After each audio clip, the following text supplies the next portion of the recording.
जा करके जाम्बवान से बताई। जाम्बवान क्रोध करके आए और 17 दिन तक द्वारिकाधीश प्रभु से युद्ध हुआ। अब 17 दिन अपनी सेना लेकर के वापस चला गया। 18वें दिन प्रभु ने इतना मारा जाम्बवान को कि हाथ जोड़ करके जाम्बवान खड़े हो गए।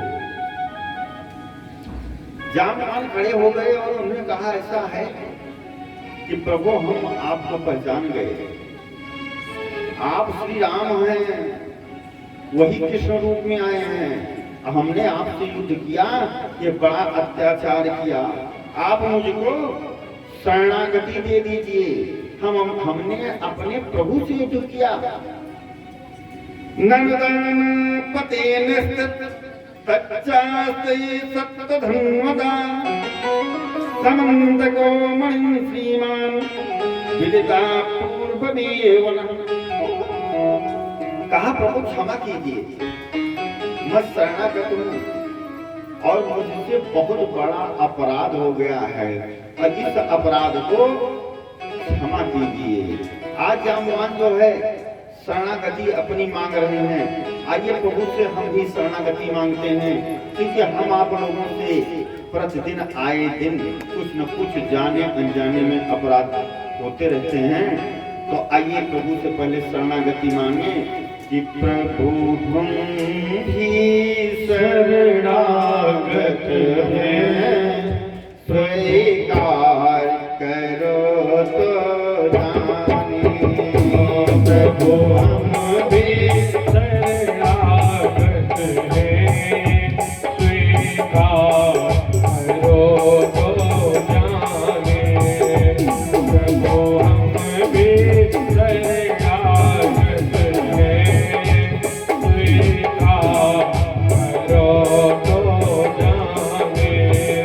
प्रभु हमें पतित से पावन स्वीकार करो तो जाने।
नैया जर्जर है, पल पल विनाश का डर है। जीवन नैया जर्जर है, पल पल विनाश का डर है। मुझे जैसे अधम पतित को, मुझे जैसे अधम पतित को भव पार करो तो जाने। मुझे जैसे अधम पतित को भव पार करो तो जाने। प्रभु हमें शरणागत है, स्वीकार करो तो जाने। अब हमें पतित से पावन स्वीकार करो तो जाने। प्रभु हमें शरणागत है, स्वीकार करो तो जाने। बोले वृंदावन बिहारी लाल की जय। इस प्रकार से आज शरणागति जो है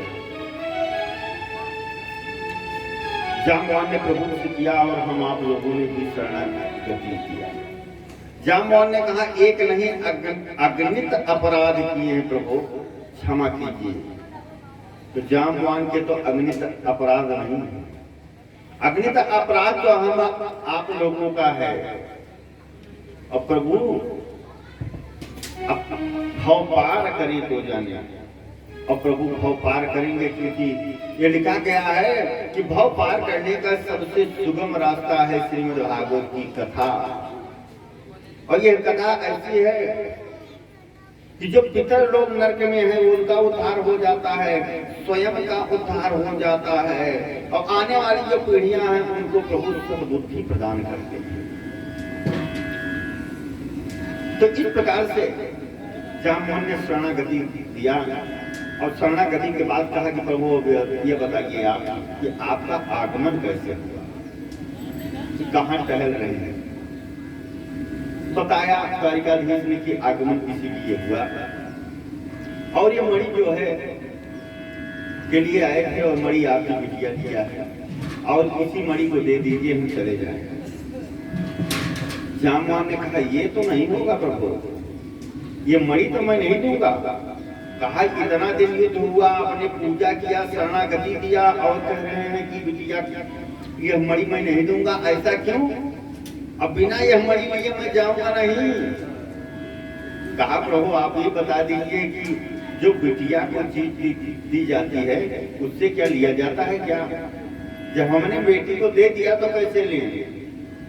कहा भाई बिना, क्योंकि 17 जी तो जान गए हैं कि मणि कहाँ है, लेकिन हमारी भी प्रजा नहीं जान रही है, तो प्रजा को दिखाना है, तो इसलिए मणि जो है ले जाएंगे। जामवान ने कहा कि मणि ले जाओ, दिखा करके वापस ले आओ। कहा नहीं, हम इनको 17 जी को देंगे, ऐसा हमने वचन कर दिया है। कहा ये नहीं हो सकता। कहा हम फिर पुनः युद्ध करेंगे। कहा जामवान लेकिन हम आपसे युद्ध नहीं करेंगे। कहा बीच का रास्ता निकाला जाए। कहा बताइए बीच का रास्ता निकाला जाए, क्या निकाला जाए? कहा इसी बिटिया को ही हम आपको समर्पित करना चाहते हैं, अब दहेज में आप यही मणि ले लीजिए। बोलो श्री राधे। तो प्रभु का जामवती का विवाह हो गया। जामवान की पुत्री जामवती का विवाह उसी जंगल में मंगल हो गया मणि के चक्कर में। और जामवती के साथ विवाह करके ले आए, और घर में ले आकर के अलग कमरे में रख दिए, क्योंकि वो भालू की पुत्री थी। तो भालू की पुत्री किस प्रकार से थी, जैसे भालू होते हैं वैसे उसकी बिटिया होती। तो गोपनीय ढंग से ले आए, एक कमरे में रख कर दिया, और उनको साड़ी स्वयं पहनाए प्रभु।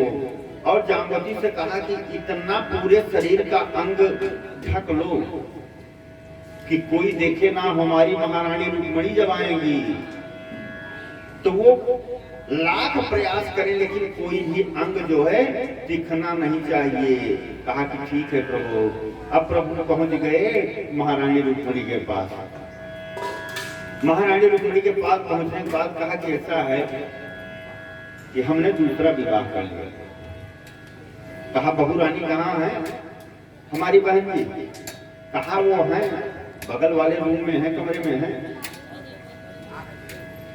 कहा चल करके देखें। कहा कि मत जाओ। कहा क्यों? कहा वो इतनी सुंदरी है, इतनी सुंदरी है कि देख लोगी ना तो फिर कभी नहीं मिलोगी, ईर्ष्या हो जाएगी। कहा कुछ भी हो देखेंगे। तो महारानी रुक्मिणी आ गई और बहुत प्रयास करती है लेकिन जाम्बवती का शरीर कहीं से खुला नहीं है। महारानी रुक्मिणी ने को क्रोध आ गया। अब क्रोध आने के बाद श्राप दे दिया कि चाहे जितना तुम स्वरूपा हो अथवा कुरूपा, तुम मुझ जैसी हो जाओ। प्रभु द्वारिकाधीश जो है हंसने लगे। जाम्बवती से कहा कि मुंह खोल दो भाई। महारानी रुक्मिणी से कहा कि वास्तव में ये भालू की पुत्री थी, जाम्बवान की, भालू की जैसी थी और श्राप दे करके हम आप जैसी करवा दिए, जैसे तुम हो वैसे ये हो गई। महारानी रुक्मिणी ने कहा कि ये भी प्रभु ऐसे हैं कि श्राप दे करके हमने श्राप दे करके गलत किया। अब जो है जाम्बवती जैसे महारानी रुक्मिणी थी वैसे जाम्बवती हो गई, परम सुंदरी है। महारानी रुक्मिणी को बहुत पछतावा हुआ लेकिन क्या करें, अब श्राप हो गया। ले आकर के मणि सत्राजित को दे दिया। सत्राजित से कहा कि ऐसा है कि लो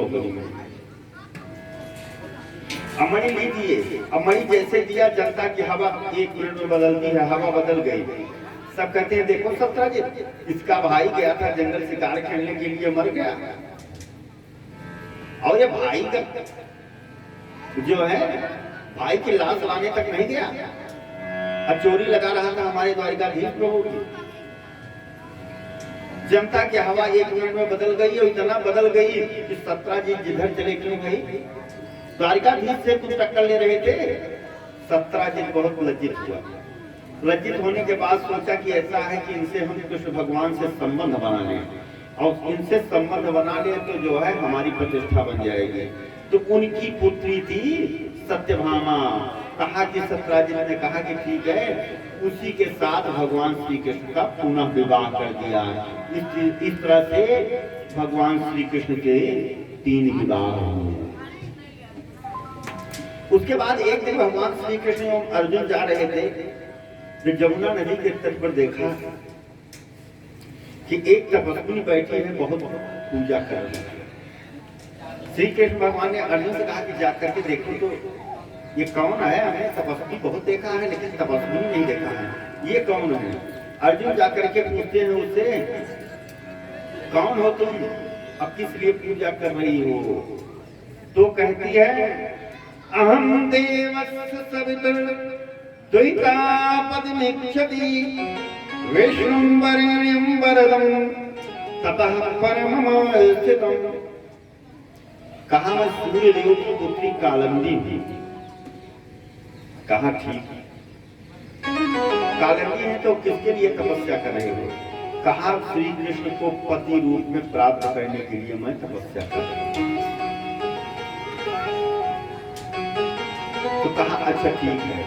जा करके अर्जुन बताए कृष्ण भगवान से कि महाराज आपकी बृहस्पति बहुत तेज चल रही है। कहा क्या हुआ?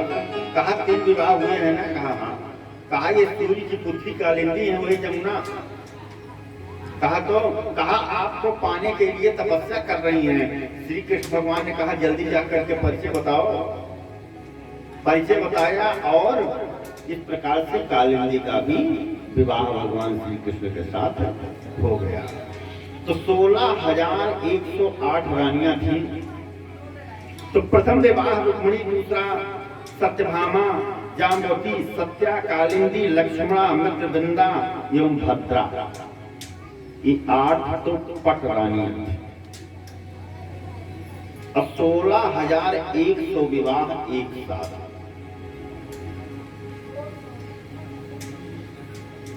एक भौमासुर नाम का दैत्य था। तो भौमासुर ने जब सुना कि भगवान श्री कृष्ण ने महाराज किया है तो उसने सोचा कि हम इनसे कम थोड़ी हैं, हम भी करेंगे। तो 16,108 राजाओं के ऊपर आक्रमण किया। अब सबको जीत करके सबकी राजकुमारियों को ले आकर के अपने किले में बंद कर दिया। और जब अपने किले में बंद कर दिया और राजकुमारियों को ढूंढ रहा है और राजकुमारियों की सुरक्षा के लिए किले में सबसे बगल कांटेदार वृक्ष लगा दिया, उसके बाद जल चारों तरफ भरवा दिया, उसके बाद सैनिकों को खड़ा कर दिया कि हम जीत करके ले आ रहे हैं, तो पता लगा कि यहीं से कोई आ जाए। ऐसा रास्ता कर दिया कि कोई पहुंच न पावे। और जब इस प्रकार से रास्ता हो गई और उसके बाद चैन से वो सो रहा है, यही पता कर रहा है कि और बताइए, जैसे कृष्ण भगवान ने महाराज किया है वैसे मैं भी महाराज करूंगा। तो एक दिन भगवान ने सोचा यथा हतो भगवता भाव येन चाता स्त्रियः निरुद्धा एतदा तस्व विक्रमं सारं धन्वतः। एक सारंग धनुष लेकर के सत्यभामा को गरुड़ पर बैठा कर और चले गए भौमासुर के किले पर। डायरेक्ट गरुड़ जो है किले पर पहुंच गया। अब किले पर जैसे पहुंचा वैसे अपना 5 जने शंख था भगवान श्री कृष्ण का, उस शंख को भगवान श्री कृष्ण ने बजा दिया।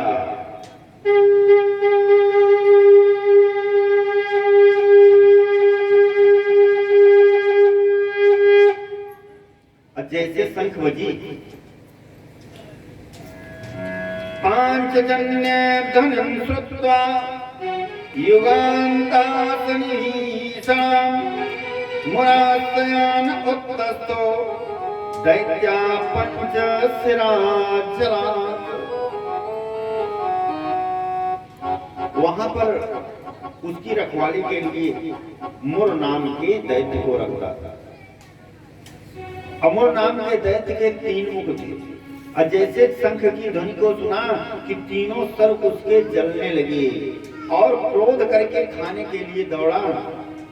भगवान ने अपना सुदर्शन चक्र उठाया और उसका भी उद्धार कर दिया। अमर नाम दैत्य के 7 पुत्र थे। वे थे ताम, अंतरिक्ष, अरुण, विभावस, नभस्मान और अरुण। ये 7 पुत्र जो थे ये क्रोध करके दौड़े और क्रोध करने के बाद जो है भगवान ने उनका भी उद्धार किया। उसके बाद भौमासुर आ गया। भौमासुर से बड़ा घनघोर युद्ध हुआ प्रभु का। और भौमासुर से घनघोर युद्ध होने के बाद जब घनघोर युद्ध हुआ तो उनका भी उद्धार कर दिया। और उनके उद्धार होने के बाद चले गए किले में जो 16,100 राजकुमारियां थी उनको छुड़ाने के लिए उनको जा करके मुक्त किया उस किले से। कहा कि जाओ तुम। जब वो मुक्त हो गई घर जाने के लिए आदेश दिया तो राजकुमारियों ने कहा कि क्या बताएं, हम घर नहीं जाएंगे। कहा क्यों? कहा प्रभु नारी जात जो है इस पर लोग विश्वास नहीं करते। अब माता पिता तो मेरी आशा ही छोड़ चुके हैं, मेरा अब विवाह अभी कहीं नहीं होगा। तो भगवान ने कहा तब क्या करूं? कहा कि प्रभु मुझे स्वीकार कर। भगवान ने कहा तो 16,100 जितनी राजकुमारियां थी सबने माला पहना दिया। तो इस तरह से प्रभु के विवाह हुए 16,108 और सबके 10 पुत्र और एक बिटिया हुआ। इस प्रकार से प्रभु के परिवार की संख्या बढ़ी। जब परिवार की संख्या बढ़ी तो एक दिन प्रभु अपने पूरे परिवार के साथ, पुत्र पौत्रों के साथ भ्रमण कर रहे थे। और जैसे भ्रमण कर रहे थे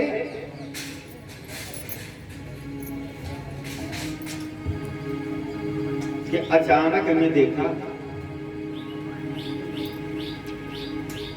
स्वयं बैठ गए और उनके जो है परिकर लोग, मित्र लोग और उनके परिवार के लोग सब भ्रमण कर रहे हैं। तो एक उन्हीं के पास देखते हैं एक ऐसा गिरगिट देखते हैं कि अभी तक कभी ऐसा गिरगिट देखा नहीं।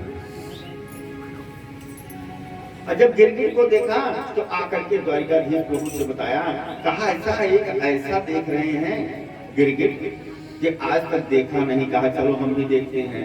वहां पहुंच गए और वहां जैसे पहुंचे प्रभु ने देखा और उसका स्पर्श किया, उसकी मुक्ति हो गई और वो देवताओं के समान रूप धारण किए हुए साष्टांग प्रणाम किया प्रभु द्वारिकाधीश से। द्वारिकाधीश प्रभु ने कहा कि ऐसा है भाई, तुम कौन हो, तुम्हारी मुक्ति मिल गई, जरा परिचय तो बताओ।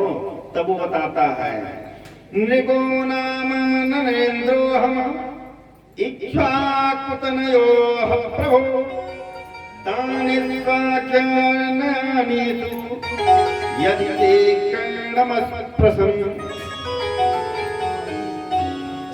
तब वो कहता है कि महाराज, अगर दानियों की अगर गणना जब होती है तो नंबर 1 पर हमारा दान आता है। मैं बहुत दानी था, इतना दान देता था ब्राह्मणों को, इतना दान देता था कि ब्राह्मण लोग ले नहीं जा पाते। अरे महाराज, यहाँ तक कि कोई इस पृथ्वी के कण को गिन सकता है, लेकिन हमने जितनी गायें दी ब्राह्मणों को दान में, वो कोई गिन नहीं सकता। कहा कि ठीक, जब कोई नहीं गिन सकता है तो आप ये बताओ कि तुम गिरगिट कैसे हो। तो राजा ने कह रहे हैं कि महाराज क्या बताएं, मैं पूर्व जन्म में राजा चक्रवर्ती सम्राट, हम प्रतिदिन ब्राह्मणों को गोदान करते थे। जितने ब्राह्मण आ जाते थे गैया लेने के लिए, उतना हम गोदान देते थे। एक दिन एक ब्राह्मण को हमने गोमाता का दान दिया और वो नहीं ले जा पाए। गोमाता जो है भाग करके निकल आई हमारी पुनः गौशाला। अब इतनी गैया हमारे गौशाला में रहती हैं कि हम जान नहीं पाते हैं। अगले दिन वही दान पुनः हो गया दूसरे ब्राह्मण का। जब दूसरा ब्राह्मण वो माता को लेकर के जा रहा था तो जो पहले की गाय हुई थी, वो कहा ये गाय मेरी है। दोनों में विवाद होने लगा। अब विवाद यहाँ तक बढ़ गया, कहा कि ऐसा है, हमारे पास आ गया कि ऐसा है कि निष्कर्ष है। तो हम जजमेंट नहीं दे पाए। हमने कहा कि दोनों को हम एक दूसरी गाय दे देते हैं, लेकिन